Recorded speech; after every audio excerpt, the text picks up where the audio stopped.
There seems to be a quirky symmetry that in the same year Ben Roethlisberger retires and the Steelers begin that elusive quest of finding a new team leader at the most important position in football. Former Pittsburgh Steeler Lenny Dawson also dies. The Steelers drafted Lenny Dawson with the 5th overall pick in 1957. In what can only be seen as odd today, he barely saw the field for 3 seasons in Pittsburgh even with that high draft capital. You couldn't even imagine that happening in today's NFL. To add more oddity, Dawson was a bartender for a short period at a small bar my father owned at the time in Pittsburgh. It certainly was a different age and a different pay scale.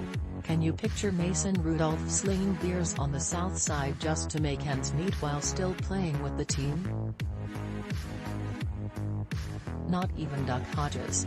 Dawson's stay in Pittsburgh was preceded by Johnny Unitas, who was cut in his first season by Pittsburgh and flourished even more than Dawson.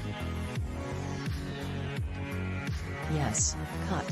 Loveable losers, as they were known, indeed. Lenny Dawson became a Hall of Famer with the Kansas City Chiefs, whereas Johnny Unitas was long considered perhaps the greatest quarterback ever until Joe Montana arrived on the scene in the 1980s. It's interesting to imagine the number of titles the Steelers could have achieved had they played Dawson and Unitas. And, if we are going down that rabbit hole, it's fun, or sad, to imagine the number of championships had the Steelers not passed on Dan Marino.